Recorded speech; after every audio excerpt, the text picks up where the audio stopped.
Hello! Bon retour avec ton gars Terence, l'afro-investisseur, avec une nouvelle vidéo pour la communauté afro. Le sujet de la vidéo d'aujourd'hui, c'est pour vous partager un des visas qui est le plus souvent oublié, alors que ce serait le visa le plus facile à obtenir pour venir au Canada. De quoi s'agit-il exactement?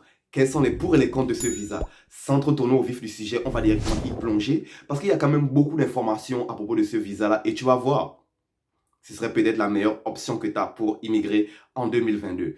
Assez parlé, plongeons dans le vif du sujet.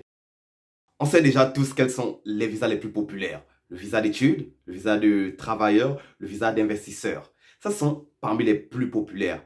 Mais un visa qu'on a tout le temps oublié, qu'on laisse tout le temps pour compte, je ne sais vraiment pas pourquoi, c'est le visa de résident temporaire, aussi appelé visa visiteur. Si tu ne le savais pas, tous les visiteurs qui passent au Canada, que ce soit en transit bien évidemment, ça veut dire que tu arrêtes ici pour un court laps de temps, pour repartir vers ta destination finale, n'est-ce pas? Ils ont besoin tous d'un visa visiteur. Et ce visa visiteur est l'un des plus faciles à obtenir à cause non seulement du temps qui t'est octroyé quand tu obtiens ce visa-là, mais en plus de ça, aussi en fonction du pays d'origine du demandeur. Des pays tels que le Sénégal, la Côte d'Ivoire, le Maroc, la Tunisie, ce sont des pays qui ont des très bonnes relations économiques, sociales avec le Canada. Alors, les résidents de ces pays-là, bien souvent, ils obtiennent ce visa-là dans un court laps de temps d'environ 4 à 5 semaines à peu près. Parmi les 3 avantages que j'ai pu tirer du visa visiteur, les voici. Le premier, c'est tout simplement les frais de traitement de dossier. Pour l'étude d'un dossier, on parle ici de 100 $. Je te mets le montant ici, converti en francs CFA, dépendamment du tiers, dépendamment du pays, en Europe ou en Afrique. Fais la conversion sur Google, tu sauras exactement combien ça coûte dans ta devise monétaire. 100 $, c'est parmi les moins chers vis-à-vis d'Immigration Canada.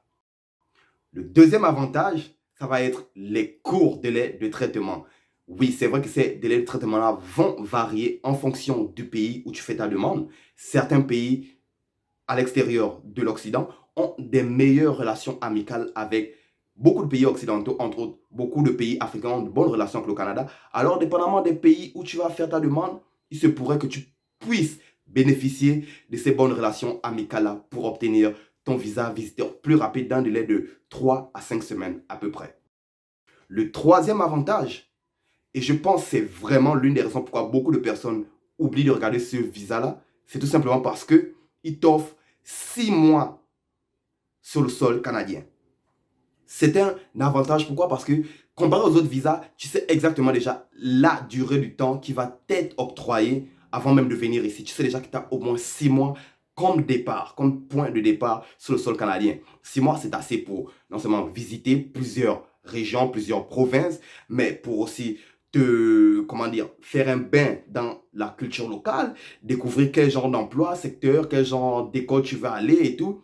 6 mois, c'est assez pour faire ce genre de recherche-là et ça te préparera à mieux pour faire l'obtention de ton permis d'études, permis de travail ou résident permanent, si c'est ça ton objectif à long terme. 6 mois, garanti dès le départ. Alors, dans tout ça, tu vas te demander, oui, mais Terence, quels sont les critères de sélection exactement? Sans trop tarder, les voici les critères de sélection qui ne sont pas différents des autres critères de sélection pour les autres visas. Mais tu vas voir, il y a quelques petites nuances. Si tu sais exactement lire entre les lignes, ça va faire la grosse différence pour toi. Les voici les critères d'admissibilité. Le premier critère d'admissibilité, c'est tout simplement être en bonne santé. Effectivement, tu ne viendras dans aucun pays occidental si tu n'es pas en santé. Il y a plusieurs raisons médicales qui vont faire que tu vas être refusé à cause des maladies que soi-disant, ici je mets bien entre guillemets, nous en Afrique on a, mais qu'ici ils n'ont pas. À cause de ces raisons, ils vont te refuser. Alors, assure-toi d'être en bonne santé. Le deuxième critère d'admissibilité, avoir un titre de voyage valide. Ici, on parle d'un passeport valide qui n'a pas une période d'expiration, une date d'expiration proche. Tu comprends? Si ton visa est supposé être octroyé dans les prochains mois, tu ne veux pas que la date d'expiration de ton visa est aussi dans les prochains mois. Non, il faut au moins que ce soit 1 an au-delà. Tu comprends? Le troisième critère d'admissibilité, la situation financière. Là, c'est ici que je vais vraiment mettre un gros astérisque à cause de la nuance. Les autres programmes, ils vont te demander dès le départ d'avoir un certain montant. Comme par exemple, si tu veux venir étudier, tu dois avoir l'équivalent de 20 000 dollars. Somme que la plupart de beaucoup d'Africains n'ont pas nécessairement. Si tu veux venir travailler, même chose, tu dois avoir un certain montant, à peu près 10 000 à 15 000 dollars. Ces montants-là, bien entendu, c'est pour subvenir à tes besoins sur le sol canadien pour à peu près la durée de ton séjour, de ton permis, n'est-ce pas? Alors, c'est ça qui est génial. Dans le permis visiteur, il n'y a pas nécessairement un montant qui t'est imposé dès le départ. Le montant dont tu as besoin ici, si tu obtiens le permis, le visa visiteur, c'est tout simplement dépendamment de ce que tu vas venir faire ici pour la période que tu vas venir faire. En 6 mois, si tu vis dans un hôtel, quel genre d'hôtel vas-tu vivre? Combien ça va te coûter? Si tu vis dans une location, quel genre de location, dans quel endroit exactement ça va te coûter? En fonction de ça, tu peux mieux prévoir ton budget, mais il n'y a pas vraiment de budget imposé pour le visa visiteur. Le quatrième point, vous m'avez tellement entendu parler de ça en 2021. Il ne faut pas avoir de casier judiciaire. S'il vous plaît, il ne faut pas avoir de casier judiciaire. Il ne faut pas être du mauvais côté de la loi. Ça ne fonctionne pas pour les pays occidentaux. Et quand ça vient aux personnes à la couleur noire, ils ne feront pas de cadeau. Bref, ça ce sont les critères d'admissibilité. Si tu as compris, à bon entendeur, salut. Pourquoi exactement tu fais la demande? Eh bien, j'ai fait les recherches pour toi et je te donne 4 raisons très importantes qui vont t'aider à facilement l'obtenir. Écoute, il y a plusieurs raisons là-bas que tu pourrais énumérer. Moi, je te donne juste les 4 les plus importantes qui vont te faciliter l'obtention de ce visa-là. Mais avant d'aller un peu plus loin, tu sais qu'est-ce que tu pourrais faire facilement? Appuyer sur le bouton j'aime, t'abonner à la chaîne, activer la cloche de notification pour que je puisse t'aviser sur le prochain vidéo. Crois-moi, on en parle de tellement plein de choses ici, tu ne veux pas le manquer. Et les 4 raisons, les voici. La première, ça doit être touristique. Tu viens pour visiter la Colombie-Britannique, admettons, les Rocheuses, tu viens pour visiter la Gaspésie, l'Alberta. Le Canada, c'est une carte postale à ciel ouvert. Tu viens ici en tant que touriste, prendre des photos, savourer la nourriture, goûter la culture québécoise en tant que touriste. La deuxième raison, ça doit être en tant qu'affaire. Ça veut dire que tu viens ici pour faire une étude de terrain, une étude de marché, exactement où tu souhaites implanter ton business à l'avenir. Qu'est-ce qui t'attend exactement? Les pour, les avantages, les taxes, tout ça là. Tu veux avoir déjà une meilleure idée avant de venir avec le statut d'investisseur et commencer à investir ici. Alors, tu peux utiliser le statut de visiteur pour faire ce travail-là. La troisième raison, c'est tout simplement un membre de famille ou tu as de la famille au Canada. Ça fait une longue période de temps que vous ne vous êtes pas vus. Tu souhaiterais venir pour le temps des fêtes, à peu près pour Noël, être en famille. Ou bien tu es un membre de famille qui est à l'hôpital, qui est sur le point de décéder, tu souhaiterais être au chevet de la personne. Tu fais la demande pour obtenir le statut de visiteur. La quatrième raison, c'est tout simplement le fait que tu travailles avec un organisme humanitaire. Ça peut être la Croix-Rouge, Médecins sans frontières et tout autre organisme humanitaire qu'il y a là dehors. Je ne connais pas tous, je t'ai juste donné les plus populaires que je connais.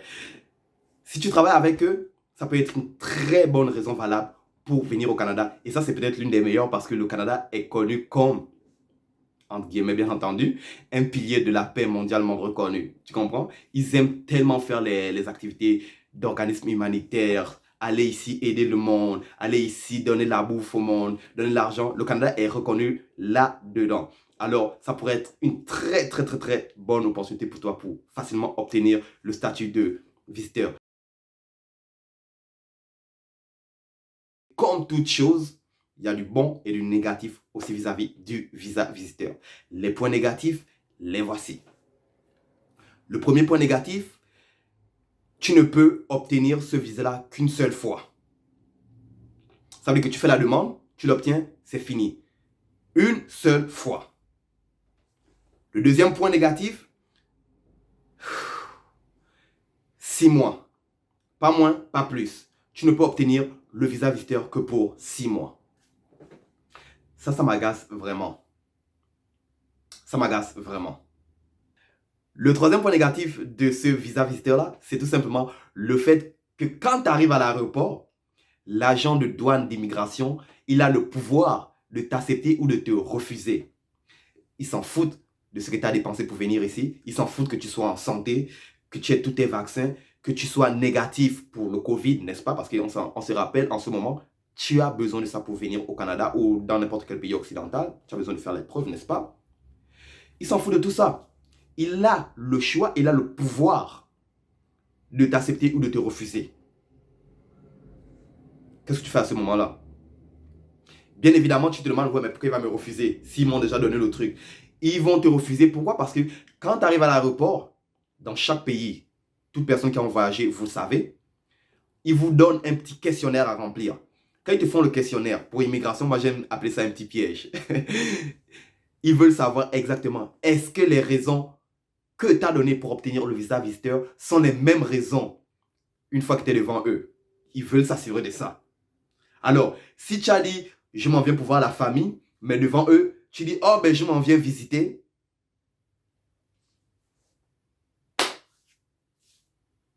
Bonne chance à toi. Bonne chance à toi. Mais bien évidemment, comme toute chose, il y a du bon et du négatif, mais on focus juste sur le bon. La plupart des personnes qui obtiennent ce visa-là, ils ne font pas de magie. C'est juste qu'ils savent exactement comment naviguer à travers tous les justificatifs qui te sont demandés, comment être patient. Voilà comment ces personnes-là obtiennent ce visa-là. C'est le plus facile à obtenir, je te le garantis. Tu peux l'obtenir à l'intérieur de 3 mois, tu peux obtenir ton visa. Oui, même en cette période actuelle de pandémie mondiale, de foutage de gueule. J'aime dire foutage de gueule parce que l'immigration en ce moment, c'est du gros foutage de gueule. Qu'est-ce qu'ils font? Ce permis-là reste l'un des plus faciles à obtenir, le visa visiteur. En tout cas, nous voici rendus à la fin de la vidéo. Je ne vais pas l'étirer plus longtemps que ça. Si tu as d'autres questions, s'il te plaît, n'hésite pas à les mettre dans l'espace réservé pour ça, les commentaires. J'y répondrai. D'autres personnes de la communauté vont te répondre aussi. Et bien évidemment, s'il te plaît, aide la chaîne à grandir. Appuie sur le bouton j'aime si tu as aimé le contenu de la vidéo, si tu as appris quelque chose et si tu penses utiliser ce que tu as appris. Et abonne-toi à la chaîne, active la cloche de notification. 70% des personnes qui regardent la chaîne, vous n'êtes pas abonnés. Qu'attendez-vous? On a beaucoup de choses à partager sur la chaîne, vous ne voulez pas le manquer. En tout cas, moi, c'est ton gars Terran. Je te retrouve dans le prochain vidéo de l'Afro Investisseur, toujours avec plus et bien évidemment, à la prochaine. Bonne santé à vous.